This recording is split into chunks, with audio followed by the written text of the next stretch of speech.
Good evening.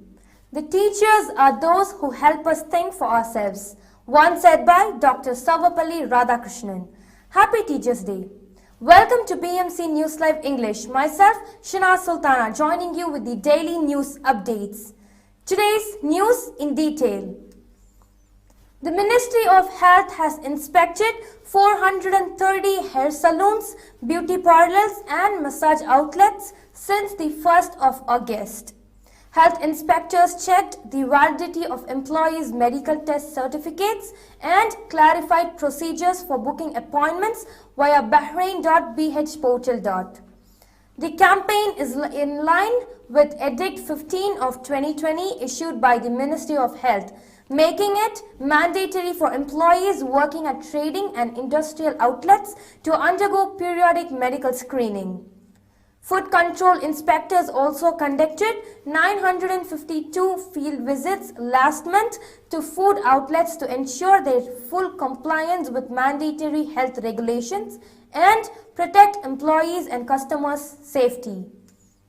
The Ministry of Health urged owners of outlets to fully comply with E-Edict 14 of 2020, ensure the renewal of medical test certificates for employees every 2 years and avoid employing those whose certificates are no longer valid unless they get new ones, providing that they are free of any communicable diseases.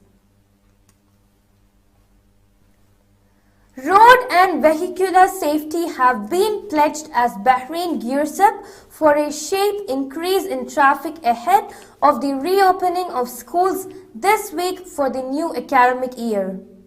With thousands of students and school employees returning to educational institutions, there will be immense pressure on the road network, said Works, Municipalities Affairs and Urban Planning Minister Essam Khalaf, underlining the importance of distributing traffic on alternative routes.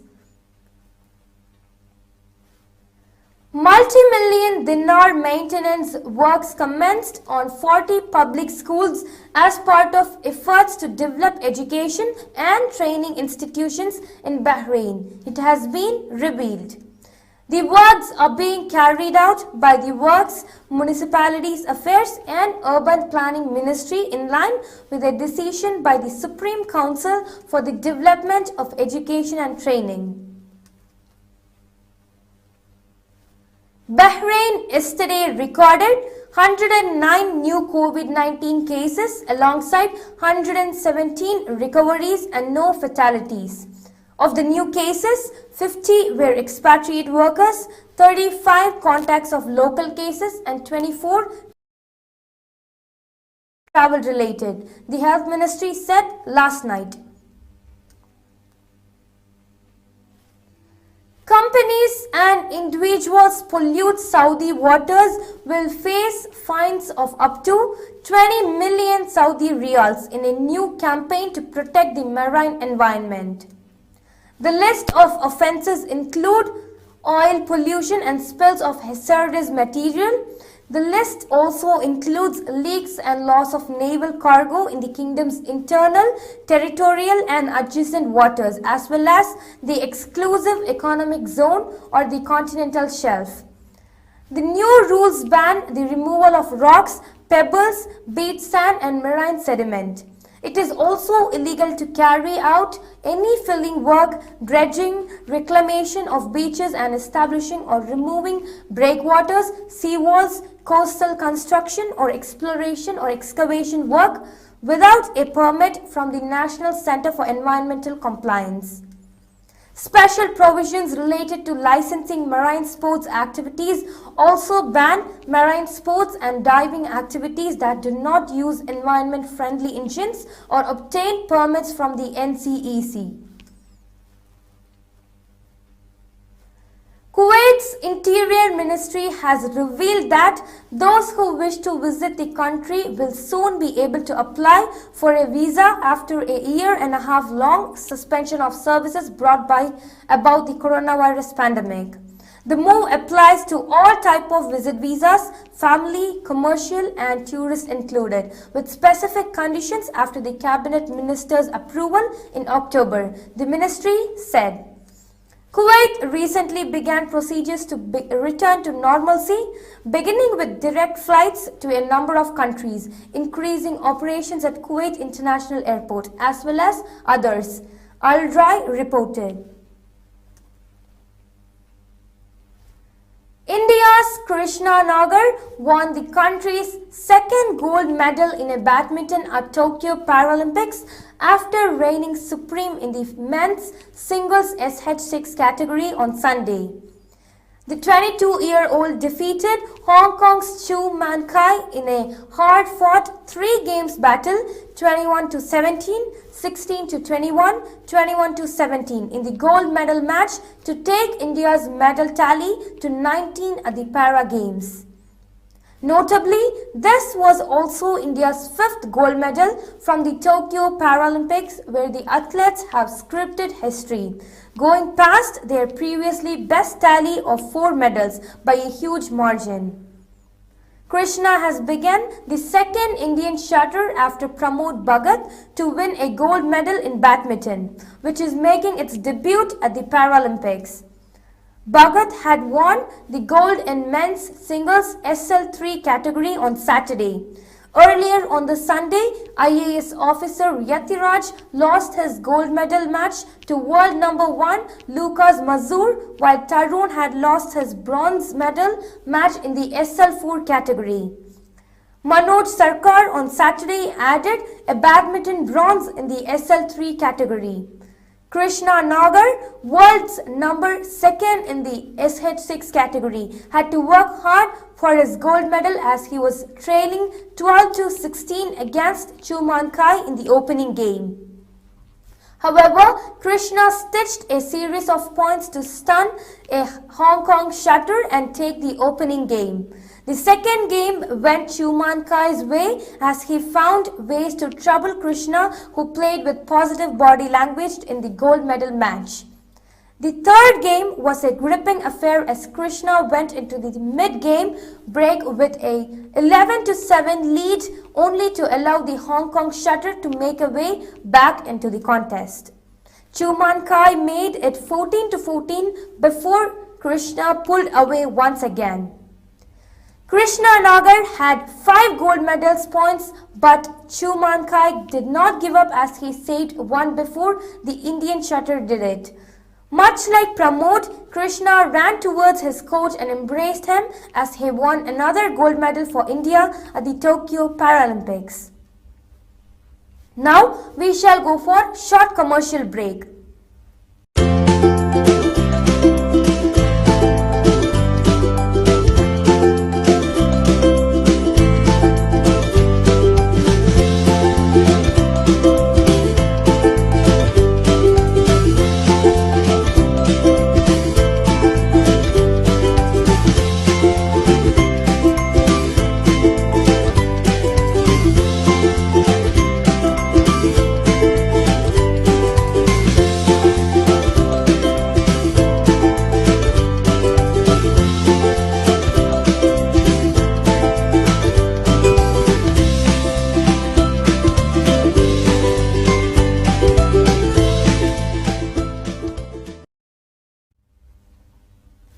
Welcome back. Indian President Ramnath Kovind on Sunday conferred the National Teachers Awards on 44 teachers across country for their contribution to developing innovative methods of teaching. The national level awards are given on Teachers' Day to celebrate the unique contribution of some of the finest teachers in the country and to honor those who, through their commitment, have not only improved the quality of school education but also enriched the lives of their students. Noting that every child has different capabilities and talent, the President said teachers need to focus on the all-round development of students, keeping in mind their different needs and interests. Teachers should pay special attention to the fact that each student has different abilities, talents, psychology, social background and environment. Therefore, emphasis should be laid on the all-round development of each child according to their special needs, interests and abilities, he said during the virtual award ceremony. The primary responsibility of combining the inherent talents of their students lies with the teachers. A good teacher is a personality builder, a society builder and a nation builder, he added. President Kovind congratulated all the teachers who received the award for their distinguished contributions. Such teachers strengthen my belief that the future generation is safe in the hands of our well-qualified teachers. Teachers have a very important place in everyone's life. People remember their teachers lifelong. Teachers who nurture their students with affection and devotion always get respect from their students, he said. The President urged teachers to inspire and enable their students to envision a golden future and acquire the aptitude to fulfill their aspirations. It is the duty of teachers to inculcate interest in studies in their students. Sensitive teachers can shape the future of students through their behavior, conduct and teaching, he said. Noting the challenges posed by the pandemic, President Kovind said, for the last 1.5 years, the whole world is going through a crisis caused by coronavirus. In this situation, even when all schools and colleges were closed, teachers did not allow children's education to stop. For this, teachers learned to use digital platforms in a very short period of time and continued the education process. The education system should be such that students develop a sense of commitment towards the constitutional values and fundamental duties. It strengthens a patriotic feelings among them and makes them aware of their role in the changing global scenario, he added. The National Awards to Teachers were first instituted in 1958 to recognize the excellence and commitment of teachers in shaping the minds as well as the future of the youth.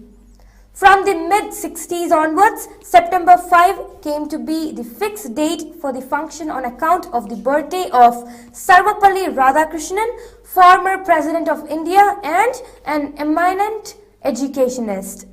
The awards accord public recognition to meritorious teachers working in elementary and secondary schools. This year, online self-nomination process was followed by a 3-tier selection process at district, state and national level. A documentary film on each of the 44 awardee teachers was also shown during the virtual award ceremony. Prime Minister Narendra Modi and other leaders today extended greetings and thanked teaching community for their contribution. In messages shared on social media on the occasion of Teachers Day, various leaders paid tribute to former President Dr. Sarvepalli Radhakrishnan. Teachers Day is celebrated annually on September 5th to mark the birth anniversary of Dr. Radhakrishnan, an esteemed educationist. On the occasion, Prime Minister Modi wished teachers across the country and praised educators for their continued efforts to support the education journey of students in the light of COVID-19. The Prime Minister said in a tweet, "Greetings to the entire teaching fraternity, which has always played a pivotal role in nurturing young minds. It is commendable how teachers have innovated and ensured that the education journey of students in the COVID-19 times."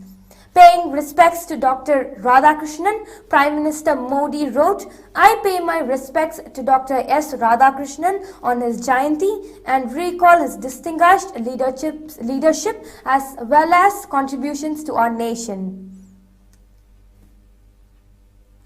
Already struggling to deal with the rise of COVID-19 cases, Kerala has reported a case of Nipah virus in Calicut district. The disease emerged now after 2018 when there was a Nipah outbreak in the Calicut and Malappuram district of Kerala. The Union Health Ministry on Sunday said that a suspected case of Nipah, a 12-year-old boy, was reported on 3rd September 2021 from Kozhikode district. The virus is spread by saliva of fruit bats. The boy was hospitalized and passed away on Sunday morning. The government has rushed a team of National Center for Disease Control to the state. The team will provide technical support to the state, the Union Health Ministry said in a statement. The government has advised immediate public health measures. The Union Health Ministry has advised active case search in the families, villages and areas with similar topography. During past 12 days, strict quarantine of the contacts and isolation of any suspects and collection of transportation of samples for lab testing. Kerala is currently also reporting the highest number of COVID-19 cases in India. With this, we come to the end of today's news. Stay tuned for daily news updates in BMC News Live English at 7:30 p.m. Thank you so much for watching. Signing off by Shina Sultana. Good night.